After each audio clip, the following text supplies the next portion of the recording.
छांगुर बाबा का किला मिट्टी में मिला, ये बात सच है क्योंकि योगी सरकार ने छांगुर बाबा के अवैध साम्राज्य पर नजर टेढ़ी कर ली है। ऐसी खबर है कि बलरामपुर में छांगुर बाबा की कोठी अवैध तरीके से बनाई गई थी, जिसके चलते बाबा का बुलडोजर फिर से गरजा है। पुलिस के अनुसार ये वही कोठी है जिसमें छांगुर बाबा अपने गैंग के लोगों के साथ रहता था और यहीं से अपने काले साम्राज्य का संचालन करता था।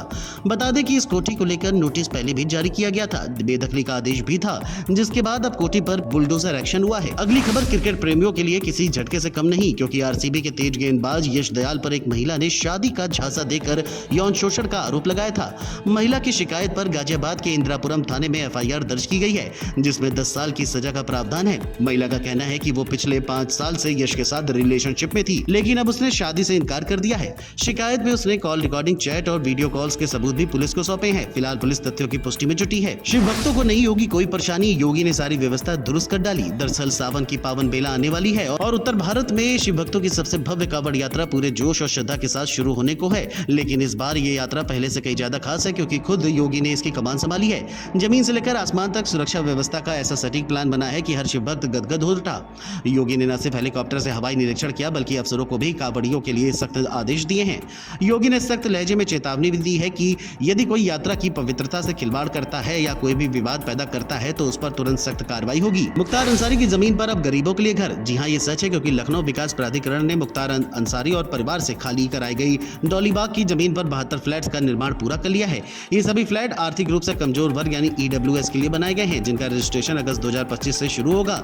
ये फ्लैट अब उन लोगों को सस्ती दरों पर मिलेगा जिन्हें बाकी इसकी जरूरत है। सोशल मीडिया पर एक वीडियो ने सबका ध्यान खींचा है। बताया जा रहा है कि ये वीडियो कानपुर देहात का है, जहाँ रसूलाबाद में बने धर्मगढ़ बाबा मंदिर में गंगा जमुनी तहजीब की झलक देखने को मिली, जिसने पूरे देश का दिल जीत लिया है। यहाँ एक मुस्लिम महिला अपने छोटे से बच्चे के साथ शिवलिंग की पूजा करती नजर आ रही है और ये सिर्फ पूजा नहीं बल्कि सांप्रदायिक सौहार्द का ऐसा उदाहरण है जो शायद किताबों में पढ़ा जाता था लेकिन अब जमीन पर दिखा है। इस बीच मछली पालकों के लिए एक बड़ी खुशखबरी है। अगर आप तमसा नदी के पास रहते हैं और मछली पालन से जुड़े हैं तो अब आप सरकारी नीलामी में भाग लेकर अच्छी कमाई कर सकते हैं। मत्स्य विभाग ने मऊ की 2 तहसीलों सदर और मोहम्मदाबाद गोहना में तमसा नदी के अलग अलग हिस्सों की नीलामी की घोषणा की है।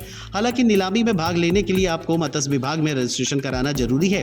अगली खबर अमरोहा से है, जहां दबंगों की दबंगई देखने को मिली। पीड़ित महिला ने बताया कि उसके प्लॉट के गेट का रास्ता जबरन बंद किया जा रहा था, तब उसने विरोध किया तो पड़ोसी ने बाहरी युवकों को बुलाकर घर में घुसकर हमला कर दिया। महिला के मुताबिक दबंगों ने उसके बेटे के साथ मारपीट की और बेटी के पैर पर लाठी से हमला कर दिया, जिससे वो टूट गया। पीड़िता का आरोप है कि पुलिस को बार बार शिकायत देने के बावजूद कोई कार्रवाई नहीं हो रही है। पीड़ित परिवार ने डीएम और एसपी से गुहार लगाई है कि उन्हें सुरक्षा दी जाए और आरोपियों पर सख्त कार्रवाई हो। घटना सर कल की है ये, और फिर मेरी बेटी वीडियो बना रही थी तो मेरी बेटी का फोन छीन लिया उन लोगों ने और फोन फेंक दिया कहीं अलग और मेरी बेटी को धक्का दिया और पता नहीं उसके पैर में क्या चीज़ ऐसी मारी है कि मेरी बेटी का पैर टूट गया।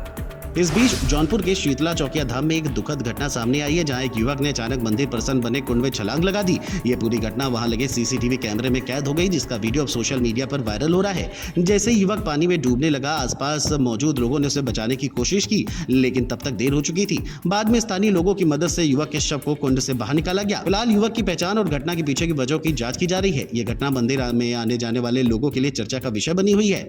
जौनपुर से लोकमंच के लिए विवेक कुमार की रिपोर्ट। ट्रेन में सफर कर रहे यात्रियों में उस वक्त अफरा तफरी का माहौल हो गया जब दिल्ली से शामली जा रही पैसेंजर में एक अजीब घटना सामने आई। दरअसल आरोप है कि ट्रेन का गार्ड ड्यूटी के दौरान शराब के नशे में था। गार्ड ट्रेन के पीछे लगे इंजन में अपनी सीट के नीचे बेहोशी की हालत में पड़ा था। यात्रियों को जब ट्रेन की लेट लतीफी का कारण समझ नहीं आया तो वे पीछे के डिब्बे में पहुंचे और गार्ड को ये हालत देखकर हैरान रह गए। गार्ड झंडी दिखाने और संदेश देने की स्थिति में भी नहीं था, जिससे ट्रेन 40 मिनट लेट हो गई।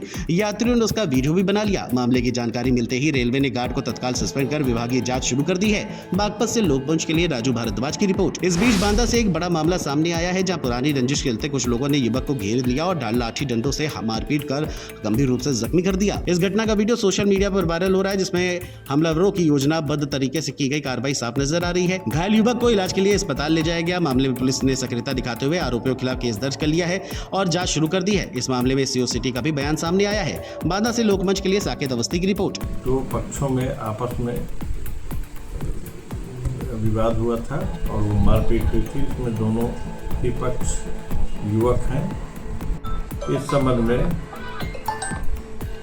सुसंगत धाराओं में मुकदमा थाना कोतवाली बांदा में पंजीकृत किया गया है। मरीजों की जान से खिलवाड़ करने वालों पर अमेठी में सख्त एक्शन हुआ है। दरअसल अमेठी में अवैध रूप से संचालित अल्ट्रासाउंड सेंटरों पर बड़ी कार्रवाई हुई है। जिला प्रशासन को मिली शिकायतों के बाद जगदीशपुर क्षेत्र में 4 अल्ट्रासाउंड सेंटरों नवीन, श्रीराम, मैक्स और जसीम पर छापा मारा गया है। जांच में सामने आया कि इन सेंटरों पर रेडियोलॉजिस्ट या डॉक्टर की मौजूदगी नहीं थी, केवल टेक्नीशियन के भरोसे सेंटर संचालित हो रहे थे, जिसके बाद सभी 4 सेंटरों को मौके पर सील कर दिया गया है। एसडीएम ने कहा है कि नियमों के उल्लंघन के आधार पर दोषियों के खिलाफ सख्त कार्रवाई की जाएगी। अमेठी से लोकमंच के लिए मोहम्मद तौफीक की रिपोर्ट। जालौन में उस वक्त हंगामा देखने को मिला जब 2 पक्षों के बीच हुए विवाद ने तूल पकड़ लिया। जानकारी के मुताबिक सभासदों और पूर्व नगर पालिका अध्यक्ष के समर्थकों के बीच कहासुनी के बाद लात घूंसे चलने लगे, जिसका वीडियो सोशल मीडिया पर तेजी से वायरल हो रहा है। घटना के बाद दोनों पक्षों ने एक दूसरे के खिलाफ कोतवाली में तहरीर दी है। वहीं पुलिस ने मामला दर्ज कर जांच शुरू कर दी है। फिलहाल इलाके में शांति बनी हुई है और पुलिस स्थिति पर नजर रखे हुए है। जालौन से लोकमंच के लिए देवेश कुमार स्वर्णकार की रिपोर्ट। रात्रि समय लगभग 10 बजे 2 पक्षों में आपस में झगड़ा एवं मारपीट हुई थी, जिसका एक वीडियो वायरल हुआ था। दोनों पक्षों द्वारा तहरीर दी गई है। तहरीर के आधार पर अभियोग पंजीकृत कर लिया गया है तथा अन्य विधिक कार्रवाई की जा रही है। अगली खबर कासगंज से है, जहां पहली ही तेज बारिश ने नगर पालिका की तैयारियों की पोल खोल दी है। शहर के सोरोन गेट, गांधी मूर्ति, साहबर गेट, बिलराम गेट और लक्ष्मीगंज सहित कई इलाकों में भारी जलभराव हो गया।